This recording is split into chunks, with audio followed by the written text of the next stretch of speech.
बजरबट्टू दुनिया के इस शो शौर्य गाथा में हम अदम्य साहस और पराक्रम की कहानियां चुनकर लाते हैं। आज का यह एपिसोड डेडिकेटेड है लेफ्टिनेंट नवदीप सिंह को, जो इंडियन आर्मी के उन युवा अधिकारियों में से थे जिनका जीवन बहुत कम समय में असाधारण हिम्मत, नेतृत्व और बलिदान की मिसाल बन गया। साल 2011 में जम्मू कश्मीर के गुरेज सेक्टर में लाइन ऑफ कंट्रोल के बेहद नजदीक एक ऐसा ऑपरेशन हुआ जिसने नवदीप सिंह को भारतीय सेना के इतिहास में अमर कर दिया। आगे बढ़ने से पहले आप हमारे चैनल को लाइक और सब्सक्राइब कर लें।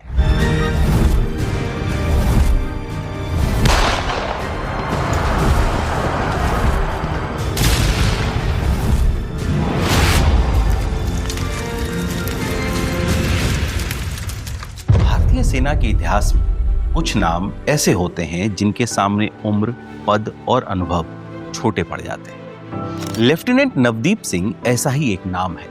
मात्र 26 साल की आयु में सेना में केवल कुछ महीनों की सेवा और फिर भी ऐसा साहस, ऐसा नेतृत्व और ऐसा बलिदान कि उन्हें भारत का सर्वोच्च शांतिकालीन वीरता सम्मान यानी अशोक चक्र प्रदान किया गया। उनकी कहानी सिर्फ एक मुठभेड़ की कहानी नहीं है, बल्कि यह उस मानसिकता की कहानी है जो एक साधारण युवक को असाधारण सैनिक बना देती है। नवदीप सिंह का जन्म पंजाब के गुरदासपुर जिले में हुआ था।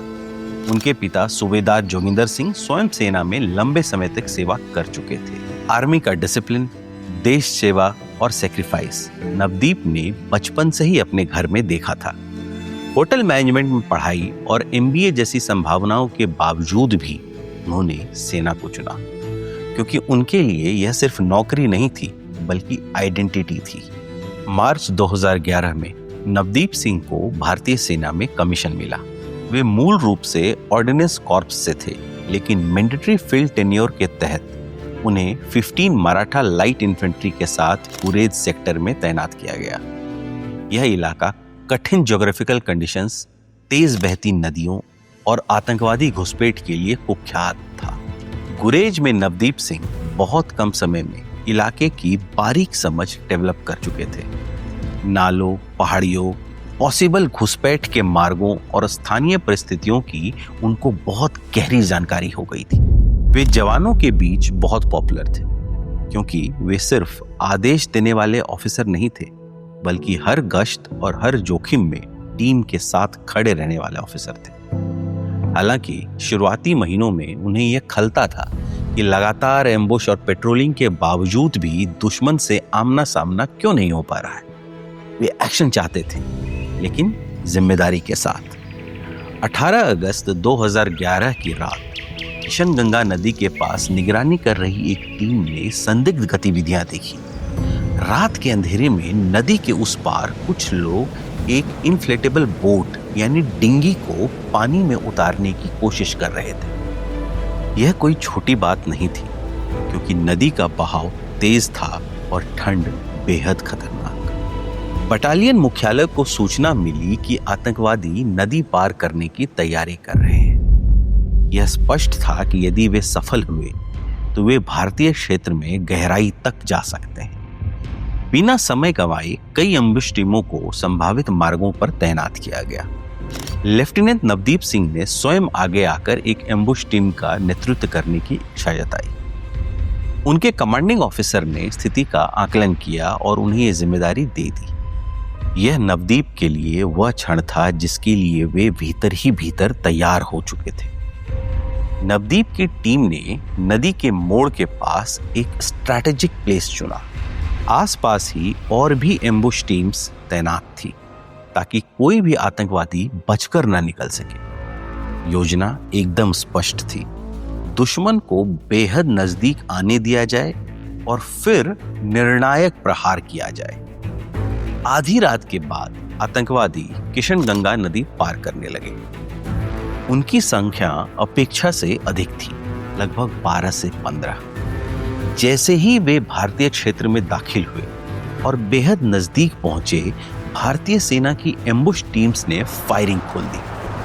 पहले ही कुछ क्षणों में कई आतंकवादी ढेर हो गए, लेकिन मुठभेड़ बेहद नजदीक की थी, कुछ ही मीटर की दूरी पर। एक आतंकवादी ने ग्रेनेड फेंका, जिससे नवदीप सिंह की टीम के एक सिपाही विजय घायल हो गए। इसी दौरान एक गोली लेफ्टिनेंट नवदीप सिंह के सिर में लगी। चोट घातक थी, लेकिन उन्होंने हार नहीं मानी। गंभीर रूप से घायल होने के बावजूद उन्होंने अपनी AK-47 से जवाबी फायरिंग जारी रखी और आखिरी आतंकवादी को भी ढेर कर दिया।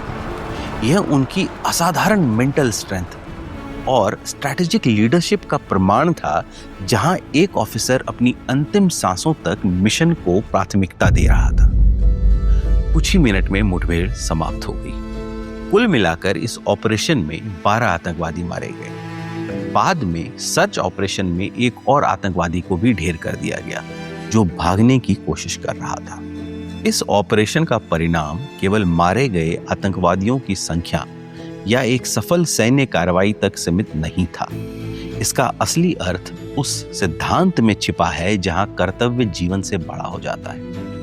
लेफ्टिनेंट नवदीप सिंह और उनके साथियों ने यह साबित किया कि युद्ध केवल हथियारों से नहीं, बल्कि संकल्प, संयम और नैतिक साहस से जीता जाता है। यह सफलता बताती है कि जब कोई सैनिक अपने व्यक्तिगत पीड़ा, भय और भविष्य को पीछे छोड़कर देश की सुरक्षा को प्राथमिकता देता है, तब उसका बलिदान समय से परे चला जाता है। इस ऑपरेशन ने यह भी दिखाया कि राष्ट्र की सीमाएं केवल जमीन से नहीं, बल्कि ऐसे ही बलिदानों से सुरक्षित रहती है। गुरदासपुर में पूरे सैन्य सम्मान के साथ उनका अंतिम संस्कार किया गया। उनके पिता सूबेदार जोगिंदर सिंह बेटे के पार्थिव शरीर के सामने खड़े थे, एक सैनिक की तरह संयमित, लेकिन एक पिता की तरह भीतर से टूटे। उन्होंने गर्व और शोक दोनों भावनाओं के साथ अपने बेटे को विदाई दी। लेफ्टिनेंट नवदीप सिंह को उनके अद्वितीय वीरता और नेतृत्व के लिए मरणोपरांत अशोक चक्र से सम्मानित किया गया। गणतंत्र दिवस पर यह सम्मान उनके माता पिता ने राष्ट्रपति से प्राप्त किया। आज गुरदासपुर में उनके नाम पर स्मारक, समारोह और संस्थान है। उनके कमरे में उनका अशोक चक्र, वर्दी और तस्वीरें आज भी सजी हैं, जो हर दिन यह याद दिलाती है कि कुछ लोग कम समय में ही अमर हो जाते हैं। कभी सोचिए कि 26 साल की उम्र में आप और हम क्या कर रहे थे। नवदीप जैसे सिपाही हैं कि हम सुरक्षित हैं। शौर्य गाथा के अगले एपिसोड में हम फिर मिलेंगे ऐसे ही एक और किरदार से। तब तक के लिए जय हिंद।